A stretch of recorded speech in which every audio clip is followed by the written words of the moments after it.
Hello. I'm a bit tired. I'm off to bed soon. I've had a bit of a day. Um, Sort of having an episode. I have these sort of I have these sort of situations where I struggle to communicate. Like I'm saying words, and the words that come out, like I can write them down and reread them over and over again and be like, "Yep, those are the perfect words." They explain exactly how I feel about a situation. And I can say it out loud. I've had conversations with people when I've been in this mode, and to me, it sounds like I'm saying, like, to give you an example, I feel like I'm saying, I love dogs. Dogs are ace.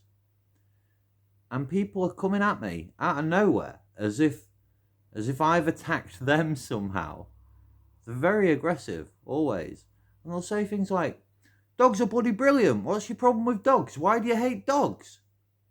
And I'm sat here like, no, I never said that. I said I love dogs. And they're arguing at me and having a go at me, and they never stop, and they never listen. I don't know how it happens. They just assume that I hate dogs, and they're going mad about it. God, there's nothing wrong with dogs. I hate people who hate dogs. And I take it for ages. I'm like, look, guys, I love dogs. And then some of them, not all of them, but most of them just leave slowly over time. I don't know if they realize that they're wrong or if they just assume that I'm talking nonsense. Oh, 1 minute he's saying he hates dogs and the next minute he's saying he likes dogs. You don't have a clue. This guy's an idiot. Saying I love dogs the whole time. But there's others that'll go, oh, look at you. Look at you always arguing back. You're so butthurt. I just said I love dogs. And ever since then, all I've been doing is defending myself. You came out of nowhere. I didn't even say it to you. I wasn't even talking to you. So if anyone else ever experiences this madness, please tell me it's not just me that deals with this. Like, is it them? Are there some people? Because my mum's one of these people, so you can't tell me it's internet trolls trying to wind me up. My mum does it to me all the time. I'd be like, oh, do you want to go to KFC? I fancy a KFC. We'll have a conversation and she'll be like, you know what I mean? Like, well, I don't mind KFC. What's your problem with KFC? That's a bad example, but it's basically like that. I'm sat there like, fucking mind gone. Like, how? How am I saying these words and you're hearing the opposite? It makes no sense. So, that's what brought us to the point that I kind of wanted to make this little video anyway. Something of nothing, that's just like what brought this on. But fundamentally, I was talking to somebody. I'm in a group um, that's it's about a game that I like quite a lot. It's called Rocket League. If you've heard of it, I watch the pros do it. You know what I mean? I'm quite a big fan of the pro scene, and I'm in the community.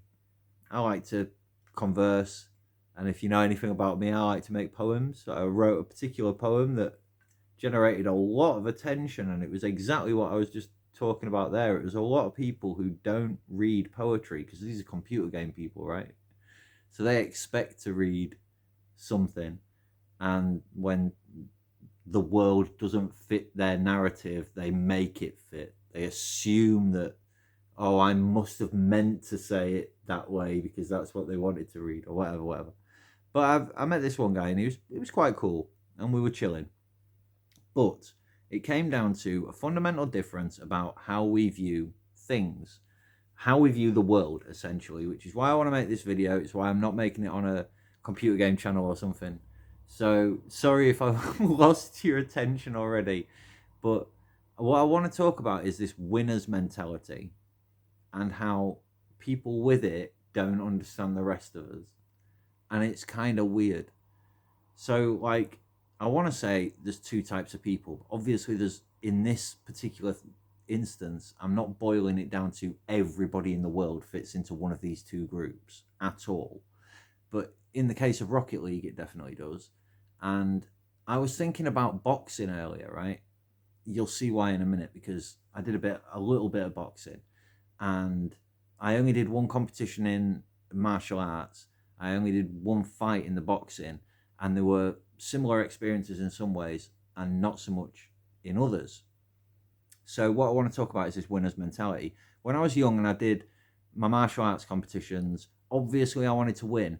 I went into them competitions. They were both on the same day. It was two separate tournaments that both happened on the same day. And when I went there, I had no clue what to expect, except the fact that the majority of people there have definitely done it before. And I was quite low Dan, low grade, whatever you want to call it these days. I've done a few different martial arts, so I knew I had a fairly good grasp of pretty much all the fundamentals. It was mixed martial arts, so I was thinking, I've done karate, I've done judo, I've done kickboxing. I know kind of the fundamentals, at least, of all three of those, and therefore, if they're coming at me with a standard fundamental attack from any similar genre to them kind of things, I'll at least be able to hold my own ground. That's all I thought to myself was, please stand up for as long as possible, and take the punishment, right? There was nothing in me that said, you're going to win this competition. Nothing at all. And obviously I didn't. I got smashed, right? When I went, actually, my friend was really boastful, and he was joining the competition with me, obviously. We went kickboxing together. And he was talking the whole way there. He was talking about how good he was and how well he was going to do. And I was thinking the exact opposite. Neither of us have ever done this before. We're both quite low grade. It's the first time ever. We're going to get smashed, right? So in my head, listening to him boast about how great he's going to do, I'm thinking, I know I'm going to lose. Please just win one more round than he does. Please, Johnny, do your best to just win one round more than he does. Well, guess what, guys? I ended up fighting in twice as many fights as him, because I ended up drawing one. It was a bit weird. But anyway, yeah, I won one. Won one, properly outright. And he didn't win any of his. He got 2 fights, lost them both. I ended up having 4 fights, I'm pretty sure, because I won the first one, then I got my head kicked in, then it felt like I got my head kicked in, and then straight after they called me over to another fight, and I just stood there. Man, I was dazed at that point. I was so fatigued.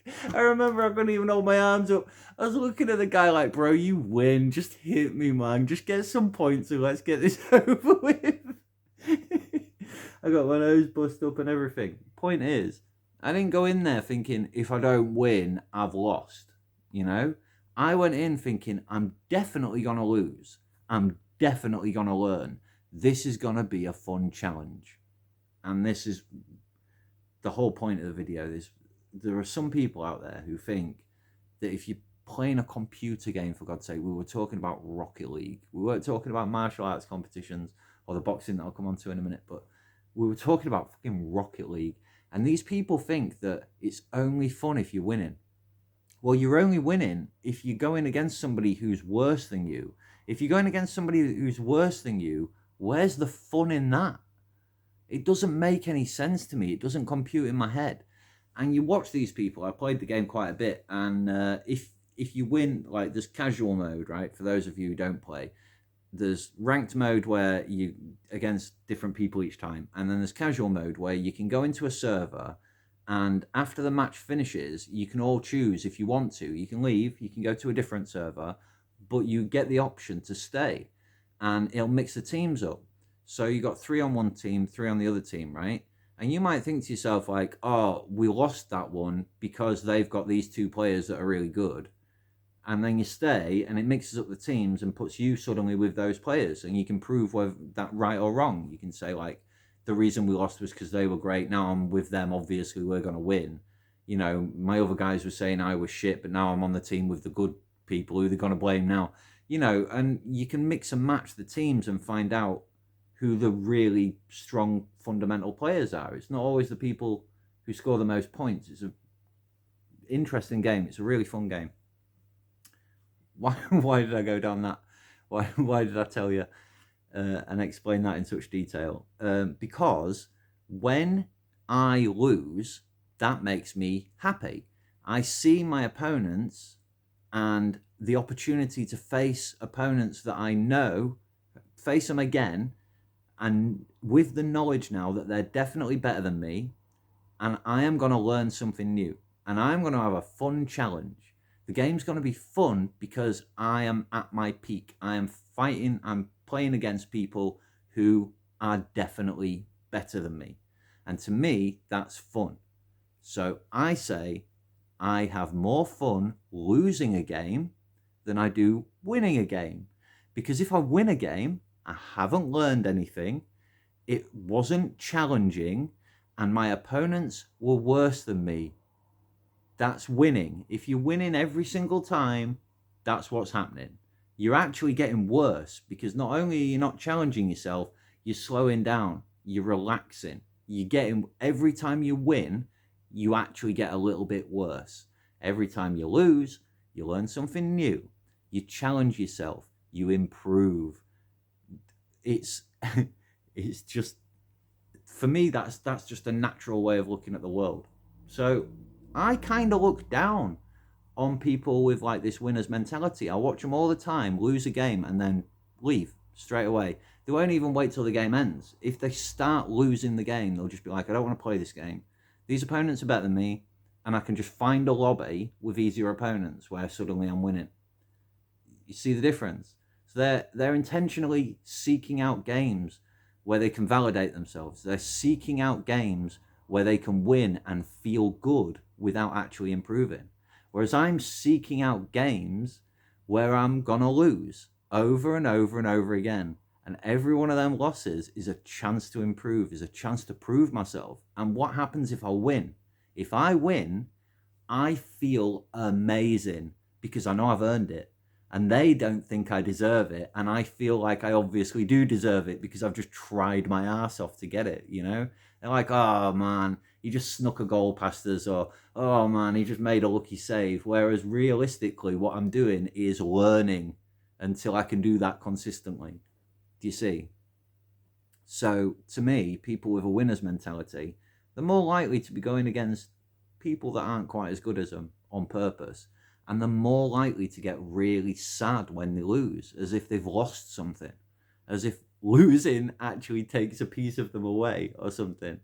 And weirdly, they look down on me because they think I'm not trying hard enough, which is weird, right? Because of the two of us, obviously I'm being forced to try harder. Like, the opponents that I'm against are intentionally harder than me. So they see me lose and say, you're a loser. I see them win and say, it doesn't prove anything. And they'll laugh at me and go, what do you mean it doesn't prove anything? It proves I'm winning. It proves I'm better at the game. Of course, this is proof that I'm better. It's a win. And I find it hard. Like, I'm never going to be able to explain that to them, am I? I'm never going to be able to say, well, obviously, if I'm losing, I'm better than you. Do you know what I mean? And I wouldn't say that anyway. The point that I made to him was, look, this is just a difference of opinion that we have. I said, we've got bad chemistry together. We're not going to be able to play well together because every time we win, that's going to make you happy and it's going to make me bored. And every time we lose, that's going to make you sad and it's going to make me excited. So we're never going to gel. And his response to that was, no, meaning me. He said, you are wrong, meaning I am wrong. And he said, and you're dumb. I said, my conclusion was, look, you look at the world this way, I look at the world this way. We both have different ways of viewing it. And no one's right, no one's wrong. It's just a different view, right? So it's like what I say about chemistry, actually. Funny I brought chemistry up because it's the fundamental point of chemistry is that we might not work well together. You never see, if you do know Rocket League, you'll know who I'm talking about, and if not, you won't have a clue, but you never see Zen, Vatira, and Rawas, the three best players in the world at their peak, we'll say last year, you never see them on a team together in the pro circuit. Why? Well, it's not because it wouldn't be the best team in the world, because if you got those three players at their peak playing together, it'd be an unstoppable force. Nobody else would have a chance. It's not because one team can't afford them, because one of the teams is Saudi Arabian. They can afford anyone they want, right? It's not any of that. What it is chemistry. These players, if you ever actually watch the matches that aren't RLCS, you can find a lot of replays and stuff like that, and you'll see these pros all playing mixed teams, and you'll see that they don't play at their peak when they're playing together because there's no chemistry. They've got fundamental different ways of looking at the game, different ways of moving. They've had different training regimes, whatever you want to say. And the point is that, like, you can get the two best players in the world, but when you put them together, you haven't got the best team in the world. Suddenly, there's a weakness there, right? This might not make sense to some people, what I'm saying here. It's about understanding your role in the team. It's not about getting two people who are brilliant, like solo, and then putting them together and suddenly they're double that together. It's not that kind of game. Like, only one person can be on the ball at a time. So you've got to be able to play well. You've got to have good chemistry. You've got to understand the mechanics of how your teammates looking at things more than anything else. I suppose it's an aside, but it's the whole point of it is that I'm saying to him, neither one of us is bad. We could both be the best two players in the world. We just don't work well together. Whereas, and that's how, if you want to call it the loser's mentality, that's how my mentality is, right? I say, I'm not better than you or worse than you, we're just different. But the person that I think is no better than me or worse than me, just different, that person thinks he's a lot better than me. Do you get me? And so there's this uncommunicable gap where he's always going to think that I'm the one with the ego problem. Just for saying, no, actually, I am at your level. Like, we're not better or worse than each other. I mean, in this case, just in case this guy is watching and is about to type a comment like, what the fuck do you mean you think you're at my level? I know that when it comes to Rocket League, like, he's obviously 100 times better than me at Rocket League. That's absolutely fine. It's not the point, though. The point is that the mentality, there's no right or wrong way of looking at it. If you enjoy winning and that's all you enjoy and it hurts you to lose, I personally don't recommend that you go play ranked. I don't recommend that you actually go compete and challenge yourself, because guess what? You are going to lose. It's going to happen. But personally, I look at it like, if you're like me and you enjoy challenging yourself and you don't mind being the underdog and just trying your best knowing full well you're probably going to lose, then hell yeah, man, go for it. Go for the RLCS. Like, try qualify for the RLCS. Go all the way. Why not? And this sort of brings me to the boxing. Because when I did my boxing, it was the ultra white collar boxing, right? Anyone can do it. You can go do it yourself. I'd recommend it. There's a lot of people who's going to say like, oh, it's dangerous, and they're not wrong. It's like, when it comes to safety standards and stuff, it's not run like a proper boxing gym. It's definitely not any kind of professional racket or anything like that, right? You're not getting weight classes for a start. It's basically based on appearance. They look at you both and size you up just with their eyes. You do go in for a weigh-in, but by then they've already decided who you're fighting against, so it's ultimately irrelevant. It's just a photo opportunity. And my opponent never showed up. But when we was in the training, you got to train with anyone. You got to mix it up with anyone. And there's this guy that I really liked, right? And let me tell you, this guy is like 2 or 3 weight classes above me. But we had good chemistry. We gelled together. Do you know what I mean? He got my jokes. I understood his personality.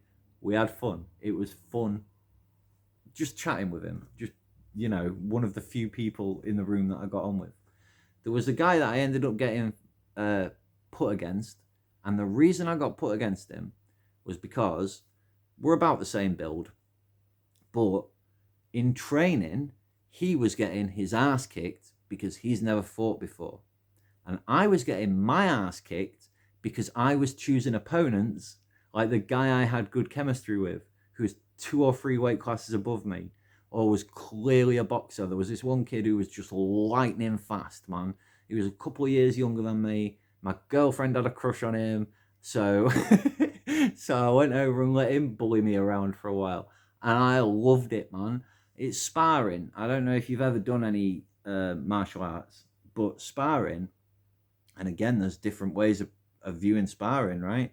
There's some people who will tell you go in hell for leather and treat it like it's a real match. And then there's people like me who'll say sparring is all about practicing the things that you're not good at. So put yourself on the back foot intentionally. Put yourself into a situation that you've been trying to learn how to get out of.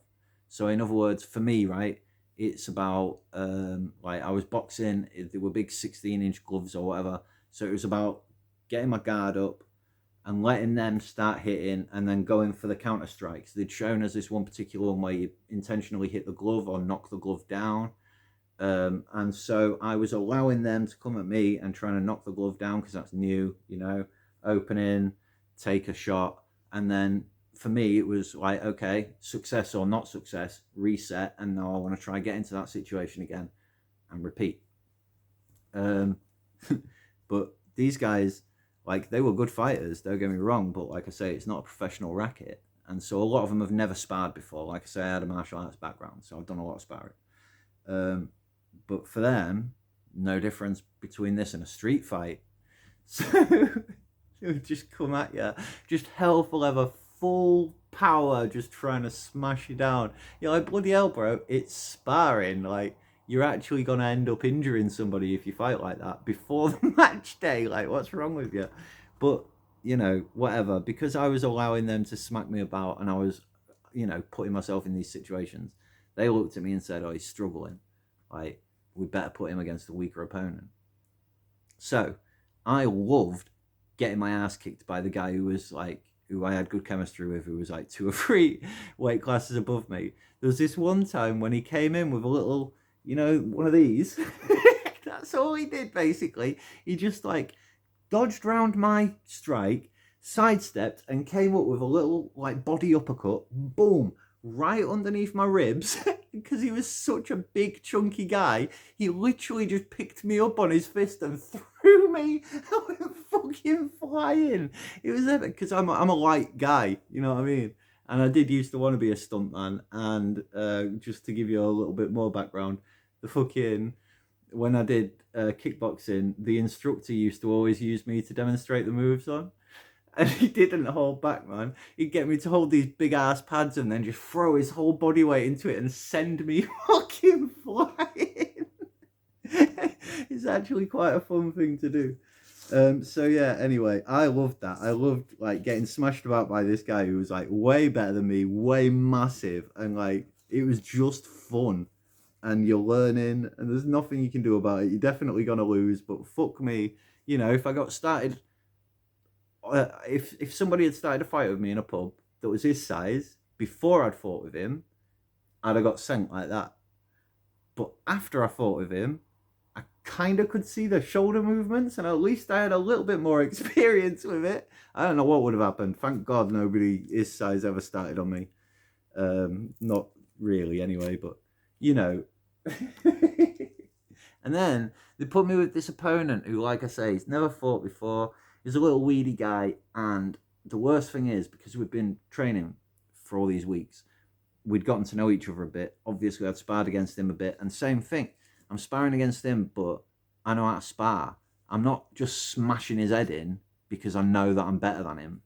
In fact, on the contrary, I'm allowing him to get the front foot. I'm allowing him to come at me, to put me in a situation that I've got to try to get out of because I'm sparring. Anyway, I got put against this guy. I was depressed. He didn't show up for the weigh-in because he was working, which is a shame. And at the time, I was kind of mad about that. I mean, obviously, there's nothing he can do about it. It's not his fault. I was just like upset that I didn't get my photo day. So that, you know, it was a shame. It was part of it, you know what I mean? So I have got a photo, but it's not against the guy that I fought against, which is a shame. So that's sad. And then he showed up for the fight. He'd missed a few training sessions and stuff. And the first thing I heard was like his girlfriend say something like, "Go easy on him." How the fuck do you go easy on someone in a boxing match? What does that mean, right? Because it's a 3-round boxing match. So how do I go easy on him? Because I want to win, don't get me wrong, right? I'm going to try to win.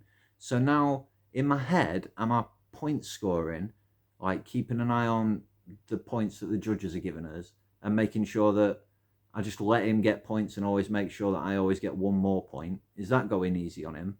Or would it be going easy on him to finish him off really early, to just go hell for leather and destroy him in the first round? Like, is that going easy on him? I don't really understand that. Man signed up for a boxing match. So I didn't respond because I didn't know how to respond. And I knew she was serious. I knew she wasn't joking. Like, man was not confident. And I was so confident. Like, I super knew I was going to win. But yeah, getting back to what I was saying before, like, I'd got to know this guy over the training. So it didn't feel good knowing I was going to win because I knew why he was doing it. It's like a stand up to cancer thing, isn't it?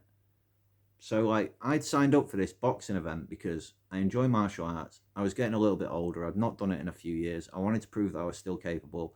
And I had this new girlfriend and I wanted to prove to her that I was capable because she didn't believe in me. Do you know what I mean? She didn't feel safe walking down the street with me by her side, like as if I could look after her. And I did. Do you know what I mean?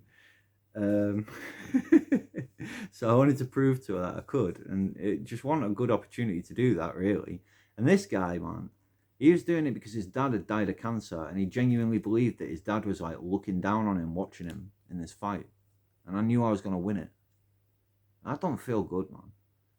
Nothing about winning feels good. Do you know what I mean? Everything about losing makes you feel like you want to get better, and you feel like you're now capable of being better.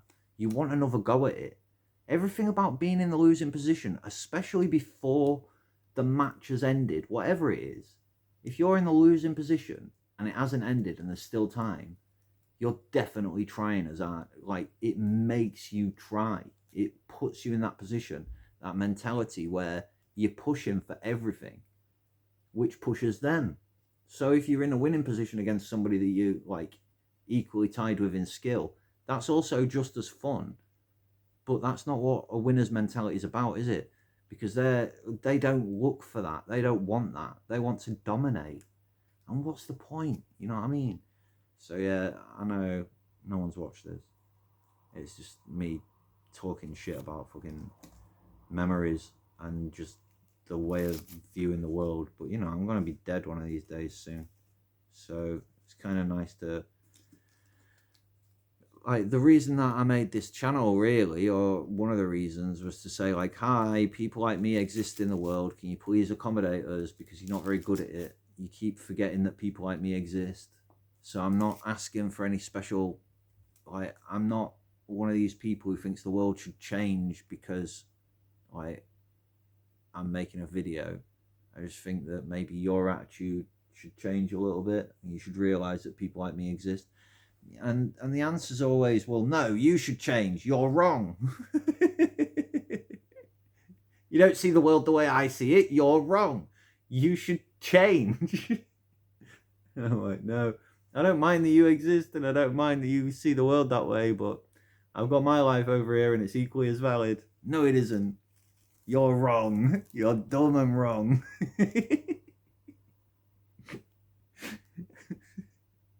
Fucking people, man. I don't know what to do with them. So yeah, anyway, I did. I smashed my boxing match and I immediately hated myself for it. As soon as they called me a winner, yeah? They grab both of your wrists. You're both standing there. The referee in the middle, he grabs your wrist and he grabs your opponent's wrist. And he stands there as if it's a big deal. And he's like, and the winner is, you know, and he lifts your arm up, right? But I'm standing there. He's got this wrist, yeah? I'm standing there. You can go watch the clip. My name's Jonathan Greenwood, and I called myself the Audacious, and it's ultra white collar boxing. You can go look it up on the official thing, and you'll see it with your own eyes. As he lifts my arm up, I was so fucking ready for it. This arm came up probably before it, I was probably sooner with my free arm because I knew full well it was me. Obviously I'd won. I felt like shit about it. And do you know what the worst part is? Right after that, everyone's cheering and whatever. This guy's feeling shit. I know that he thinks his dead dad's looking down on him while I've just beat him up. And then fucking send us off to this medical room together. We just sat in this silent medical room while the fucking doctor lady, nurse, whatever she was, checks us over. I'm just sat in this chair looking down, feeling gutted for him, while he's sat there feeling like I've done something to offend him. And he's looking at me with these daggers in his eyes. And I'm just looking down like, man, I feel like shit right now. I'm never going to win anything again as long as I live. Give me some good opponents, for fuck's sake. As if it's my fault. Whatever. Love you, bye.